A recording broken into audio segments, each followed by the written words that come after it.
लेकर आया हूं सैटेलाइट व्यू। जरा इसको आप देखेंगे तो आप समझ पाएंगे। जरा यहां बड़ी स्क्रीन पर दिखाइए। आप जब ये देख रहे हैं, इस तस्वीर को देखिए बॉस। ये जो आप देख रहे हैं ये भागीरथी नदी है, इसमें सैलाब नहीं आया है। आप ये जो बगल में आप ये जो नाला देख रहे हैं, ये देख रहे हैं, ये नाला, ये आपको कंक्रीट जैसा हिस्सा दिख रहा है, ये ऊपर से आ रहा है। और इसी में कहा जा रहा है कि जो बादल फटा और उसके बाद जो पानी आया वो इसके आसपास का पूरा इलाका आप देखिए, पूरा रिहायशी इलाका है। यहां पे घर बने हुए हैं, इधर आप देखिए ये पूरा आपको घर दिखेगा। ये सैटेलाइट इमेजेस आपको दिखा रहा हूं कि किस तरह से, और ये थोड़े दिन पहले की तस्वीरें हैं।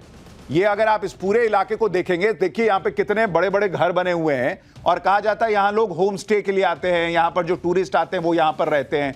तो वो पूरा इलाका जो अभी आप देख रहे थे, लोग दौड़ रहे थे, यही वो इलाका है। और अगर मैं आपको इसका स्ट्रीट व्यू दिखाने का प्रयास करूं कि किस तरह से यहां पर जो है वो तबाही मची, अगर आप इसको देखेंगे, ये देखिए, ये आपको दिख रहा है स्ट्रीट व्यू, जिसमें आपको दिखेगा कि यहां पर देखिए किस तरह से दुकानें हैं। जो आप लोगों को अभी भागते हुए देख रहे थे, दौड़ के जाते हुए देख रहे थे, यही वो सारे रास्ते हैं। यहां देखिए किसी का एक मंजिला घर है, यहां लोग आकर रहते थे, ऊपर में जो टूरिस्ट वगैरह आते थे। नीचे लोगों की दुकानें हैं, बाइक लगी हुई है, ये आप देख रहे हैं, यहां पर मंदिर मौजूद है।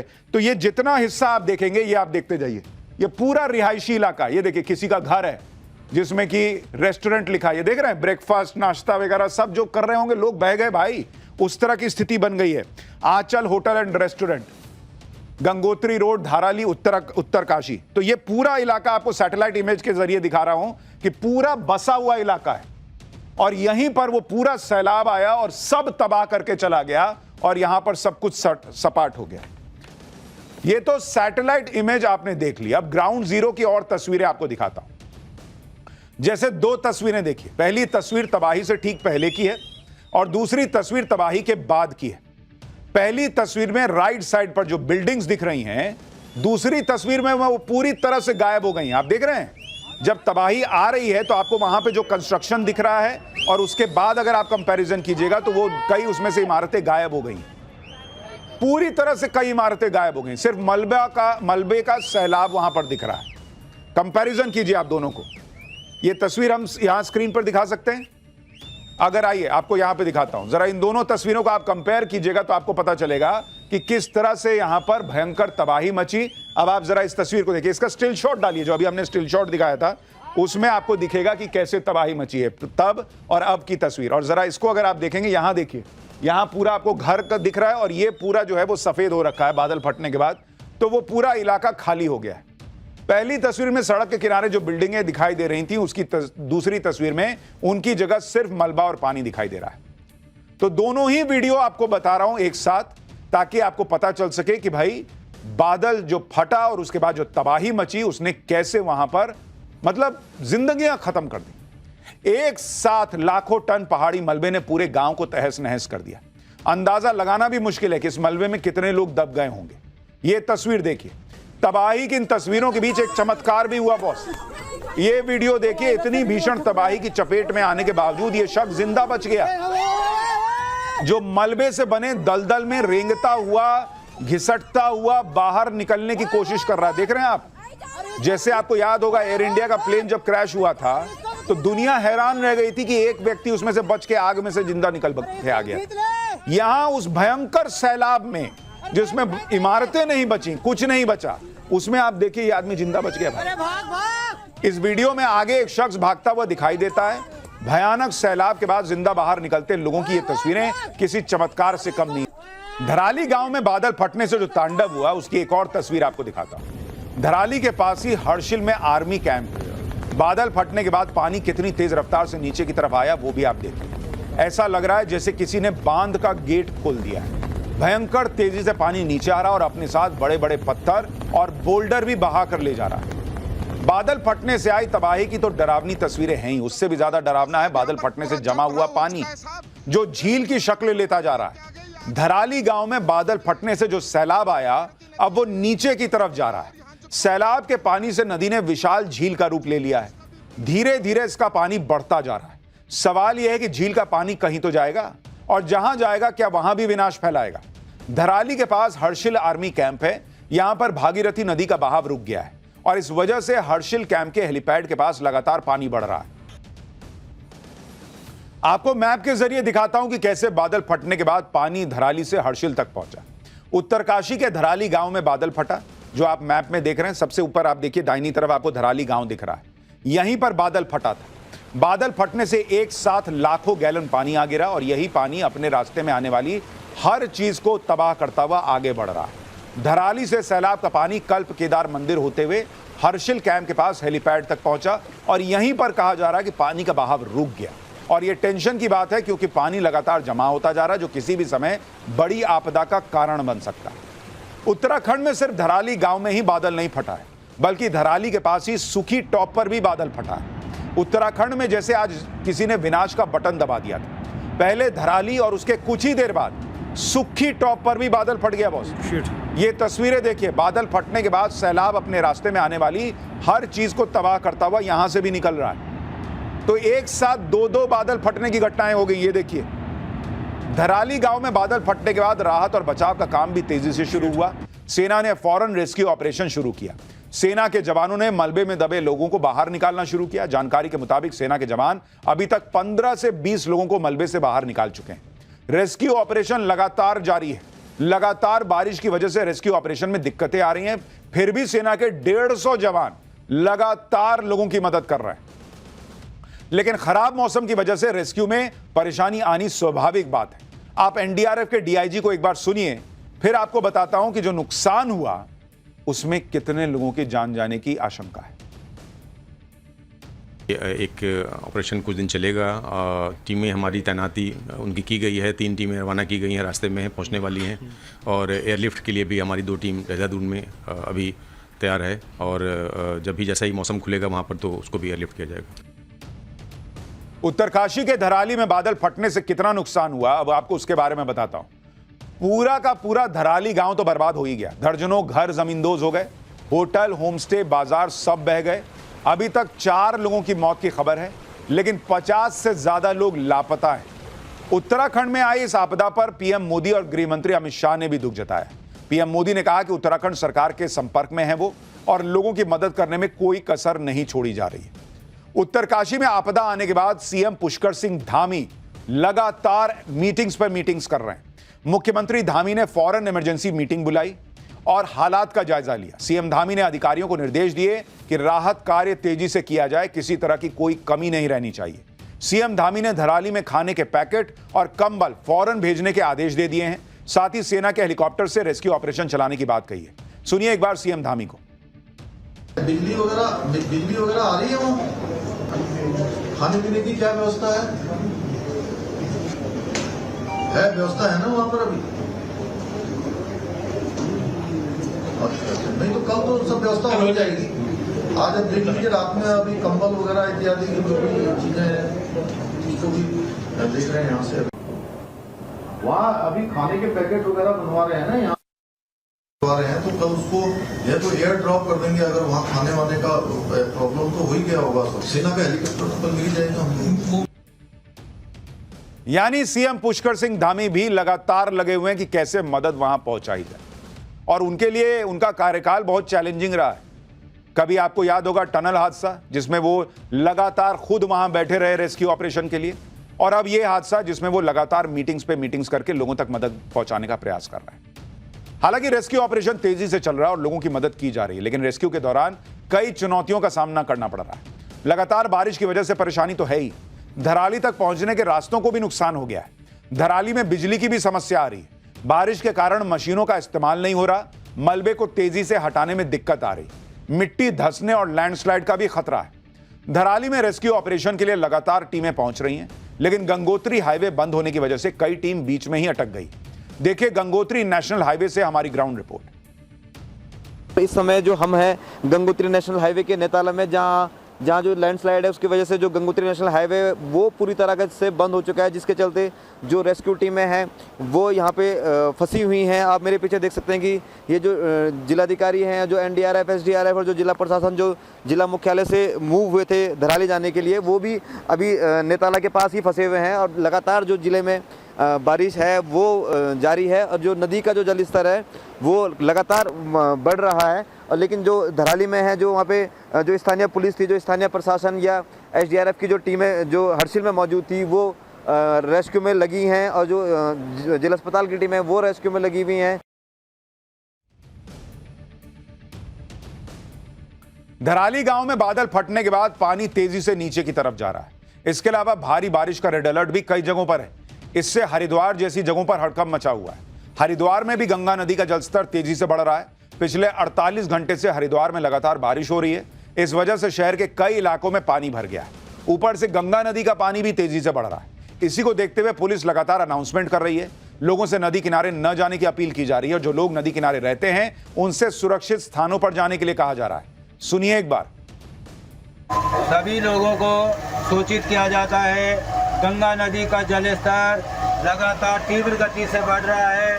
सभी लोगों को सूचित किया जाता है, नदी के किनारे सतर्क रहें या फिर सुरक्षित स्थानों पर चले जाएं।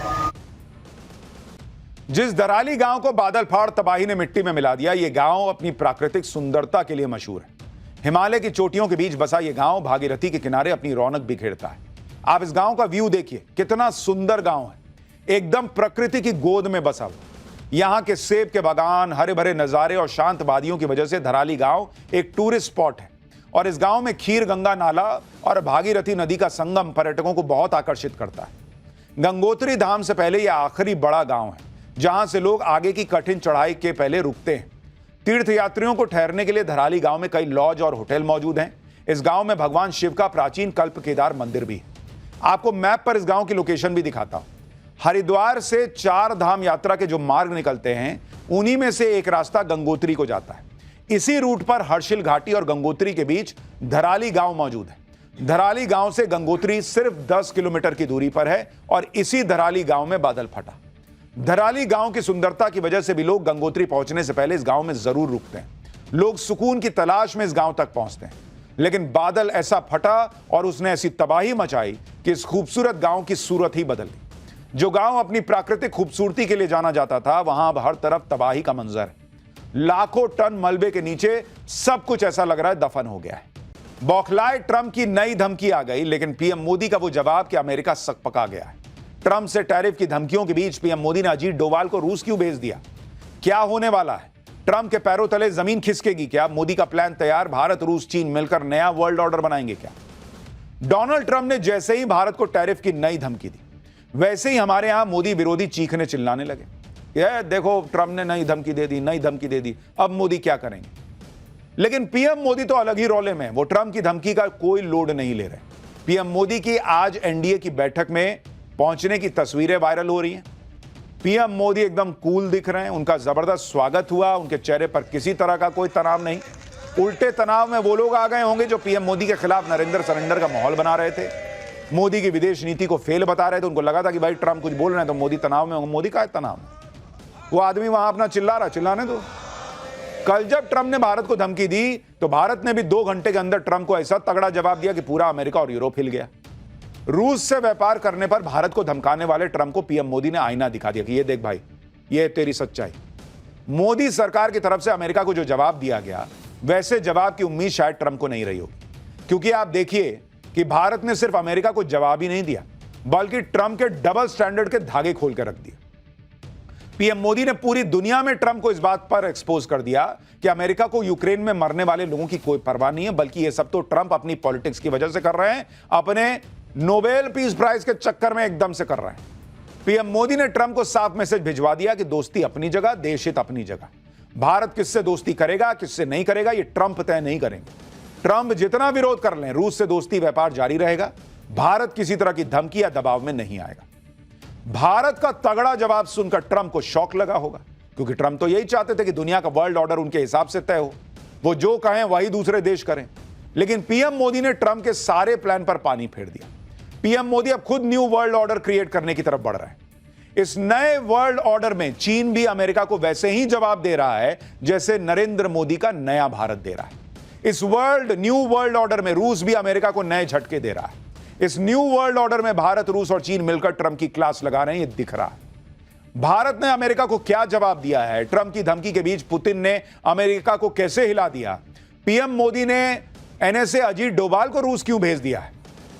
क्या जयशंकर रूस जा रहे हैं, उसके पीछे भी कुछ कहानी है? कैसे चीन भी अमेरिका से भिड़ गया है और कैसे पीएम मोदी ने वो कर दिया जिससे पूरी दुनिया के ठेकेदार बनने वाले अमेरिका और यूरोप एक्सपोज हो गए, आज इस चैप्टर में आपको विस्तार से बताऊंगा। भारत ने डोनाल्ड ट्रंप को अमेरिका को क्या जवाब दिया वो बताऊं, उससे पहले देखिए कि ट्रंप की नई धमकी को कैसे इंडी गठबंधन ने तुरंत लपक लिया और मोदी सरकार पर फायर हो गए। जैसे अखिलेश यादव ने पूछा कि विदेश नीति क्या विदेश भाग गई, कांग्रेस ने कहा कि पीएम मोदी को जवाब देना चाहिए। सुनिए एक बार इन लोगों को, पहले फिर बताता हूं कि नरेंद्र मोदी ने क्या जवाब दिया। अमेरिका के राष्ट्रपति लगातार भारतीय जनता पार्टी की सरकार को और लगातार जो फैसले ले रही है अमेरिका, उससे हमारा व्यापार संकट में होगा। ये विदेश नीति कहाँ कहीं विदेश घूमने तो नहीं गई हमारी। दोस्त दोस्त न रहा, दोस्त दोस्त न रहा, ट्रम्प यार हमें तेरा एतबार न रहा। हाउडी मोदी कराया, नमस्ते ट्रम्प कराया, अगली बार अब की बार ट्रम्प सरकार कराया और उसका नतीजा देखिए, धमकियां दी जा रही हैं। 25% से ऊपर टैरिफ लगाया जा रहा है। हमें धमकी दी जा रही है कि रूस से आप तेल मत खरीदिए। ये दोस्ती बहुत कीमती निकली ना, प्रधानमंत्री को जवाब देना चाहिए। कांग्रेस पता नहीं क्यों हर बार गलत साइड में खड़ी होती है। वो कह रहे हैं कि अमेरिका धमकी दे रहा है। नरेंद्र मोदी और ट्रंप की दोस्ती का क्या हुआ? अरे भैया, अमेरिका को धमकी देनी पड़ रही है। इसी से पता चलता है कि नरेंद्र मोदी ने ट्रंप की दोस्ती को कोहनी मार दी और अपने देश के हित को, अपने देश के किसानों के हित को, अपने देश के मंझोले व्यापारियों के हित को, एमएसएमई सेक्टर के हितों को ध्यान में रखते हुए दोस्ती साइड कर दी। वरना ट्रंप को धमकी देने की जरूरत क्या पड़ती? दूसरा, भारत नहीं झुक रहा, इसलिए तो ट्रंप को धमकाना पड़ रहा है। अगर भारत झुक गया होता तो ट्रंप धमकाते ही नहीं। तो इसलिए कांग्रेस को यह मजबूत भारत दिखते हुए भी नहीं देखना है तो कोई क्या कर सकता है। इंडी गठबंधन के नेता कह रहे हैं कि पीएम मोदी को जवाब देना चाहिए। कोई इनसे पूछे कि कल विदेश मंत्रालय ने क्या ट्रंप को लोरी सुनाई थी क्या? और विदेश मंत्रालय ने सिर्फ अमेरिका को जवाब नहीं दिया बल्कि ट्रंप की राजनीति को पटक पटक के धोया। भारत की तरफ से कहा गया कि रूस से तेल खरीदने पर अमेरिका और यूरोप लगातार भारत को टारगेट कर रहे हैं, जबकि सच यह है कि भारत ने रूस से तेल खरीदना तब शुरू किया जब संघर्ष शुरू होने के बाद पारंपरिक रूप से होने वाली तेल आपूर्ति को यूरोप की तरफ मोड़ दिया गया था। उस समय अमेरिका ने भारत की तरफ से किए जा रहे इस आयात का प्रोत्साहन दिया था ताकि ग्लोबल एनर्जी सेक्टर में स्थिरता बनी रहे। यानी भारत ने साफ कह दिया कि बॉस, युद्ध के शुरुआत में जब भारत रूस से तेल खरीद रहा था तो यही अमेरिका ताली बजा रहा था और भारत ने दुनिया पे एहसान किया यह तेल खरीद के, क्योंकि भारत और चाइना जो तेल आयात करते हैं वो बहुत बड़ी तादाद है और अगर ये दोनों देश रूस से तेल ना खरीद रहे होते तो दुनिया भर में तेल जो है ना वो इतना महंगा हो गया होता कि जो ट्रंप से अभी अपनी अर्थव्यवस्था नहीं संभल रही है वो उनको पाताल से खींच के निकालनी पड़ती। और अब ट्रंप भारत पे ये कह के आरोप लगा रहे हैं कि भारत को यूक्रेन युद्ध में मरने वालों की परवाह नहीं। गजब है बॉस, आपको बड़ी परवाह है। युद्ध के बीच भी भारत रूस से कच्चा तेल क्यों खरीद रहा है, इसका जवाब भी भारत ने अमेरिका के साथ साथ पूरी दुनिया को दिया। भारत ने बताया कि वो अपनी एनर्जी जरूरतों के लिए सब कर रहा है क्योंकि उसे अपने नागरिकों को सस्ते दाम पर यह सब मुहैया कराना है। भारत ने अपनी बात तो बता ही दी, साथ ही यूरोप और अमेरिका से भी पूछ लिया कि उनकी क्या मजबूरी है जो वो रूस से व्यापार कर रहे हैं। विदेश मंत्रालय की तरफ से जारी बयान में कहा गया कि भारत को निशाना बनाने वाले देश खुद रूस के साथ व्यापार कर रहे हैं। साल 2024 में यूरोप ने रूस के साथ 67.5 अरब यूरो का व्यापार किया था, जो भारत के रूस से किए जा रहे व्यापार से कहीं ज्यादा है। भाई, तुम तो यूक्रेन को पंप कर रहे हो, तुम तो उसको हथियार देते हो और उसके बाद रूस से हमसे ज्यादा व्यापार कर रहे हो और फिर हमको ज्ञान देने आ रहे हो। यूरोप के देशों के एक्सपोज करने के बाद भारत ने फिर से अमेरिका की भी क्लास लगाई। भारत की तरफ से जवाब में अमेरिका को एक्सपोज करते हुए कहा गया कि जहां तक अमेरिका का सवाल है वो अपने परमाणु उद्योग के लिए अब भी रूस से यूरेनियम हेक्साफ्लोराइड खरीद रहा है, अपनी इलेक्ट्रिक वाहन इंडस्ट्री के लिए पैलेडियम खरीद रहा है, इसके अलावा उर्वरक और रसायन खरीद रहा है। इन सब चीजों को देखते हुए भारत को निशाना बनाना अनुचित है। किसी भी बड़ी अर्थव्यवस्था की तरह भारत अपने राष्ट्रीय हितों और आर्थिक सुरक्षा के लिए व्यापक कदम उठाएगा। कुल मिलाकर अमेरिका और यूरोप ने यूक्रेन को पंप कर करके रूस से लड़वाया। भारत तो दूर बैठा है, भारत ने तो कुछ किया नहीं। तुम्हारी लड़ाई में तुम घुस के सामान खरीद रहे हो और यहां तुमको अगर नोबेल पीस प्राइज चाहिए और उसके लिए रूस यूक्रेन का युद्ध रुकवाना है और तुमसे नहीं रुक रहा है क्योंकि तुमने कह दिया था कि मैं आऊंगा सत्ता में तो एक दिन में करके दिखा दूंगा, अमेरिका ने कह दिया था, डोनाल्ड ट्रंप ने कह दिया था, तो भाई आप नहीं करा पा रहे तो हम क्या करें भाई? हमसे पूछ के आपने चुनाव में घोषणा की थी कि एक दिन में हम रुकवा देंगे। ये करें तो रासलीला, भारत खरीद रहा है तो कैरेक्टर ढीला। कुल मिलाकर भारत ने एक ही जवाब में अमेरिका और यूरोप दोनों को रगड़ के रख दिया। अमेरिका की भयंकर फजीहत हो गई। ट्रंप ने भी नहीं सोचा होगा कि ये नया भारत उनको भी रगड़ देगा। साथ ही भारत में जो लोग नरेंद्र सरेंडर कर रहे थे उनके भी हाथों हाथ उनका भी फैक्ट चेक हो गया। पीएम मोदी ने 2 घंटे के अंदर ही ट्रंप की धमकी को धुआं धुआं कर दिया। लेकिन इसके बावजूद इंडी गठबंधन अलग लेवल की पॉलिटिक्स कर रहा है। अब कांग्रेस सांसद इमरान मसूद ने कहा है कि ट्रंप को मोदी जवाब दें, सेक्रेटरी क्यों जवाब दे रहा है? सुनिए एक बार। पार्लियामेंट में तो आपने एक भी बात का जवाब नहीं दिया। बार बार कहा कि आप ट्रंप साहब जो हमें धमकाने की कोशिश कर रहे हैं, आप बोल दीजिए। आप एक लफ्ज बोल नहीं पा रहे पार्लियामेंट में, तो आप बोलिए ना। देश तो आपके पीछे खड़ा है। अमेरिका की धमकी के अंदर ही, अमेरिका के दबाव में थोड़ा ही ना देश चलेगा। हमारी संप्रभुता के ऊपर सीधे सीधे हमला हो रहा है। क्या जवाब दिया? सेक्रेटरी जवाब देगा। प्रेसिडेंट ऑफ अमेरिका के जवाब सेक्रेटरी देगा। हमारे प्राइम मिनिस्टर को जवाब देना चाहिए और मजबूती से जवाब देना चाहिए। पूरा देश प्रधानमंत्री के साथ खड़ा है, आप दीजिए जवाब मजबूती के साथ।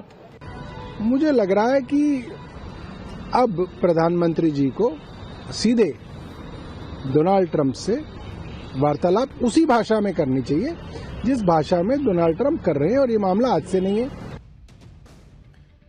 इन लोगों की डिमांड ही खत्म नहीं होती। संसद में मोदी ट्रंप का नाम लें, संसद में मोदी चीन का नाम लें, मोदी खुद फोन उठा के ट्रंप को बोले, मोदी ने ट्रंप को ऐसा। सेक्रेटरी क्यों जवाब दे रहा? अरे भैया, डोनाल्ड ट्रंप बोल रहे हैं और हमारे यहां से सेक्रेटरी जवाब दे रहा है, तो डोनाल्ड ट्रंप की तो और बेइज्जती है कि भाई हम तुमको इस लायक अभी नहीं समझ रहे हैं कि हमारे प्रधानमंत्री आकर तुमको बोले।